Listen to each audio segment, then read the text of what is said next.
Dans ce deuxième épisode de mon Anoeta à moi, c'est Guillaume Morouette. Il en a joué 3 avec celui de la saison dernière. Il en a gagné 2, perdu 1 pour le moment. Et ça sera logiquement, puisqu'il devrait le jouer, le 4e match à Anoeta pour Guillaume Morouet. Guillaume, avant de rentrer dans les détails de ces matchs, c'était des rencontres spéciales pour toi, ces matchs à Anoeta que tu as vécu, notamment celles de 2013 et 2014? Non, ça. Ouais, c'était spécial, surtout celui-là, parce que c'était vraiment le match qui nous permettait, en cas de victoire, de faire un grand pas vers le maintien, et si on perdait, surtout de descendre. Si on perdait, c'était la descente quasi assurée, donc il était très important, il était délocalisé. On savait que le Stade Français venait chercher sa qualif à ce moment-là. Donc match très important, et puis on avait fait quand même un match plutôt abouti avec la victoire au bout, donc forcément un très bon souvenir. On va y rentrer dans les détails après. 2 choses là qui m'inquiètent. Tu étais toujours en chambre avec Marvin pour les matchs où il y avait l'hôtel? Ouais, j'étais très ailier moi comme père de chambre. J'ai eu souvent Marvin, et après c'était plutôt Julien Janet, donc quand Marvin était parti de l'Aviron.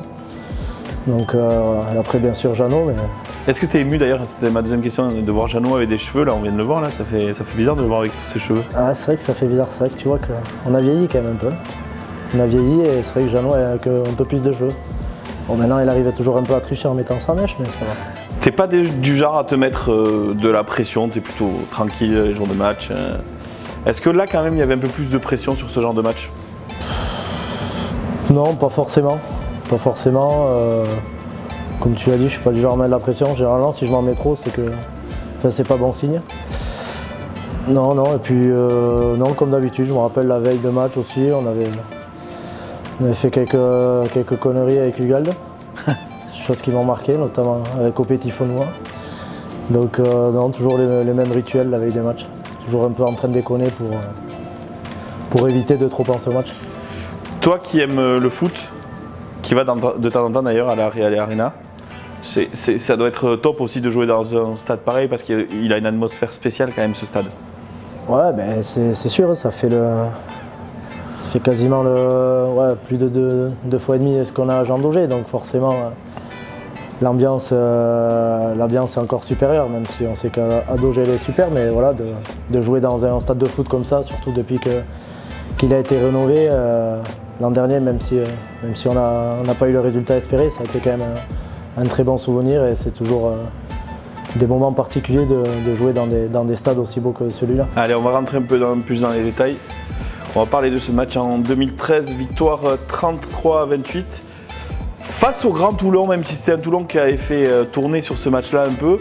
C'était quand même le premier du championnat qui venait à Anoeta. Quel souvenir tu as de ces matchs?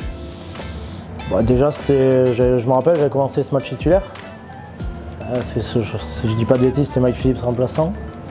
Là. Et non, très content. Voilà, pour moi, c'était mon baptême à Anoeta, donc forcément en plus avec la victoire au bout. Voilà, c'était plus. C'est vrai qu'à l'époque, c'était quand même plus un match de gala, parce que nous, on jouait plus grand chose non plus. On était sûr de ne pas descendre.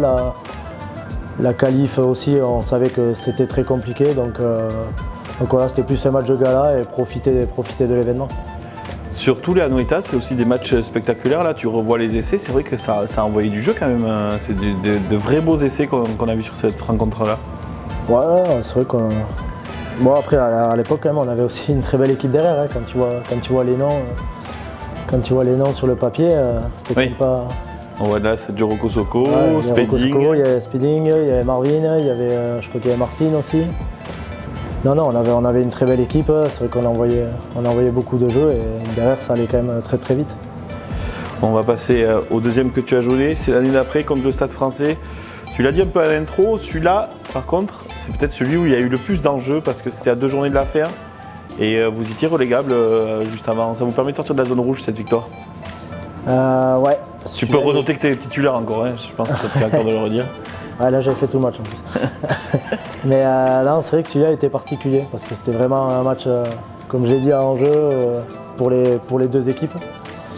Et avec vraiment cette pression du résultat et d'éviter de faire un faux pas. On avait fait un match plutôt complet, même si je sais qu'on n'avait pas marqué d'essai. Martin avait fait un 100%. Et j'en garde un très bon souvenir parce que pour moi aussi, c'est peut-être l'un des matchs les plus aboutis personnellement que j'avais fait cette année-là. Après cette victoire, une victoire comme ça, dans un stade comme ça, il y avait 27 000 personnes, c'était à guichet fermé à l'époque. Ça résonne un peu comme une victoire lors d'une phase finale, quoi. Ouais, bah c'est vrai, c'était un peu nos phases finales à nous. C'était nos phases finales pour se maintenir, mais ouais, tout avait été réussi au final parce que voilà, je me rappelle aussi de cette arrivée en bus qu'on avait fait, ouais. où il y avait ce couloir qui nous attendait. C'est vrai que c'était assez particulier et voilà, c'est prenant et de voir le stade plein. C'est quelque chose qui motive et bien sûr, c'est un match qui te marque dans une carrière. Et au contraire de l'année dernière d'ailleurs, ce couloir qui devrait être mis en place pour le match de cette année contre le RCT. Bon, on va pas remuer le couteau dans la plaie, mais on va en parler puisqu'on parle des matchs à Anoeta. Qu'est-ce qui vous a manqué, tu penses, la saison dernière? De réalisme. On avait eu des temps forts, mais on avait quand même été pris. Alors je ne sais pas si ça a été pris par l'événement, certains joueurs qui découvraient ce nouveau stade. Mais ouais, il nous avait manqué ce qui. D'Auger, je me rappelle, l'an dernier, c'est vrai qu'on était réaliste et là, on avait manqué clairement de réalisme dans la zone de marque. C'est juste ce qui nous avait manqué parce qu'après du jeu, on en avait produit, on avait eu les occasions pour scorer, mais voilà, ce jour-là, c'était pas de notre côté. C'est comme ça, c'est dommage parce que la fête aurait pu être magnifique et c'est vrai qu'elle a été gâchée un peu par le résultat, mais en tout cas, j'en garde un super souvenir. Je me rappelle même de l'échauffement où tu vois ce stade quasiment plein et quand tu sors aussi au moment du coup d'envoi, donc c'est quelque chose de particulier. Justement, même si c'est pas ton rôle, même si t'es pas capitaine, tu es dans le vestiaire juste avant la rencontre à 21 h contre Toulon. Qu'est-ce que tu dis à tes coéquipiers? Déjà, j'espère y être. Et qu'est-ce que je dis? Non, je ferai comme d'habitude. Je pense que moi, personnellement, je ne parlerai pas. Après, quand j'ai des choses à dire à certains coéquipiers, je vais leur dire plus individuellement. Je vais les voir chacun après l'autre, notamment les avants. Mais après, bon, je vais rester moi-même et je vais laisser parler ceux qui le font mieux que moi.